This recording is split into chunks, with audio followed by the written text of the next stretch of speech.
इतिहास का एक बड़ा हिस्सा है। कोई कवि दुनिया में कहीं कविता पाठ कर ले, जब तक उसने कोटा में कविता पाठ नहीं किया उसको कवि होने का सर्टिफिकेट प्राप्त नहीं होता। आप ये समझ लीजिए। और आज तो हमारे श्रद्धेय, हमारे सबके बड़े, मेरे तो गॉडफादर, हमारे संरक्षक, हमारे वटवृक्ष सुरेंद्र शर्मा जी मंच पर बैठे हुए हैं।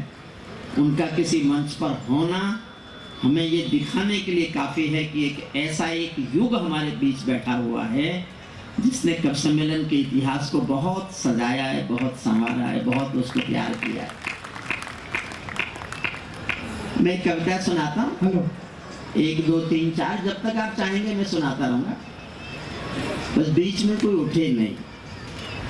हे आर्यपुत्र, बैठ जाओ,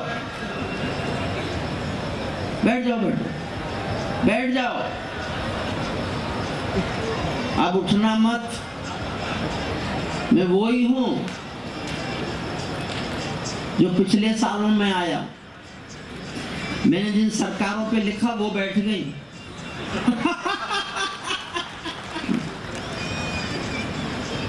मैं एक आपको ऐसी कविता सुनाता हूं।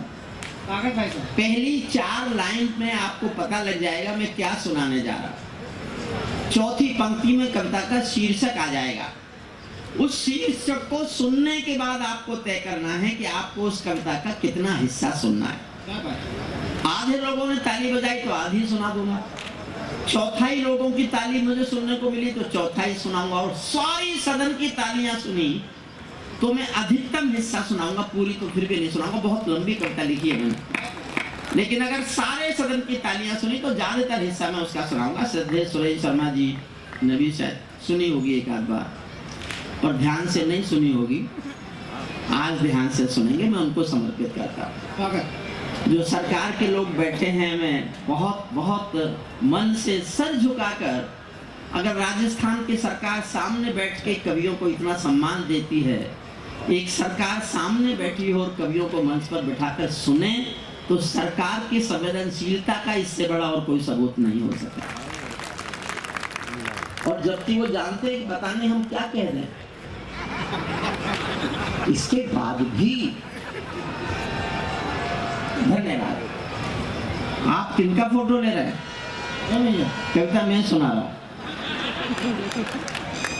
मैं अपने अधिकार जानता हूं, कानून का आदमी हूं। चौथी लाइन शीर्षक है, मन मांगता हूं सुनिएगा। पैरों में अंगारे बांधे, सीने में तूफान भरे, पैरों में अंगारे बांधे, सीने में तूफान भरे, आंखों में 2 सागर आंजे, कई हिमालय शीश धरे।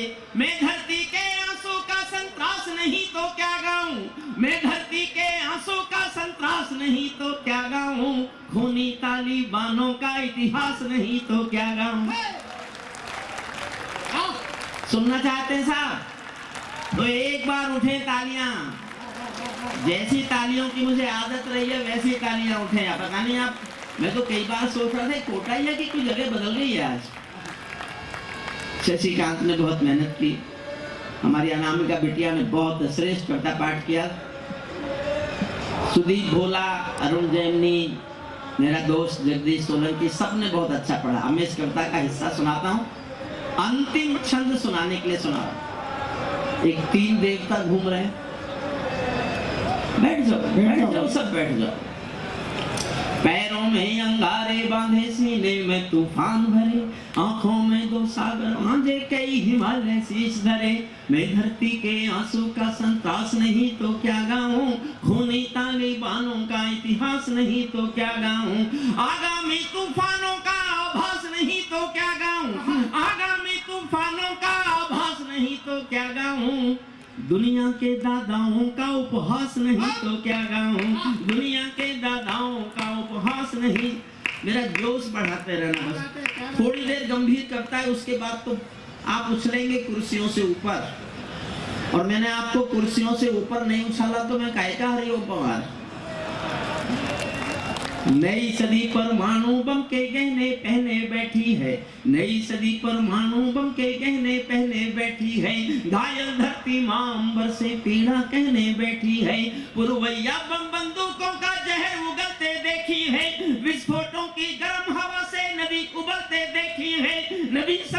पर्वत घाटी झरने सब बेनूर मिले, कुदरत की सुंदरता के आभूषण चकनाचूर मिले, कुदरत की सुंदरता के आभूषण चकनाचूर मिले। मैं मेहंदी पायल कंगन के गीत नहीं गाने वाला, मैं मेहंदी पायल उत्सव बनाना इसका सम्मेलन को, मैं मेहंदी पायल कंगन के गीत नहीं गाने वाला, आग छोड़कर चंदन बन के गीत नहीं गाने वाला, मैं उगते सूरज की लाली गाने वाला चारण हूँ, धरती पर मानवता के अधिकारों का उच्चारण हूँ, अंधियारों में शब्द किरण का उजियारा गाता हूँ मैं, धरती से आतंकवाद का निपटारा गाता हूँ मैं, धरती से आतंकवाद का निपटारा गाता हूँ मैं। मेरी कलम मूंगफली थोड़ी देर मत बेचो, थोड़ी देर मेरा माल बिकने दो यार, मेरी प्रतियोगिता में क्यों आ रहे हो? आप मूंगफली बेचोगे, लोग मेरी कविता को दांतों नीचे चबा जाएंगे। ऐसा नहीं हूं मैं, मेरी शादी तो नहीं हुई, अकलबंद तो इन्होंने मुझे बनाई रखा है ना, इसकी शादी नहीं हुई, इसकी शादी नहीं हुई, इनको परेशानी क्या है? इनको ये ज्ञान नहीं है जिसकी शादी नहीं होती वो भारत का एक बार प्रधानमंत्री और एक बार राष्ट्रपति बनाया जाता है। मैं तो रोज दिल्ली की ओर मुंह करके सोता हूँ और रोज बताता हूँ किसान का बेटा हूँ। मैं एक बार लाल किले में कविताएं सुना रहा था, मैंने कविताएं सुनाई बहुत देर तक, देवीलाल सामने बैठे थे, आगे बोले अगला प्रधानमंत्री किसान का बेटा होना चाहिए। मैं उसी दिन से देश को बताता रहा, घूमता रहा कि मैं किसान का बेटा हूँ।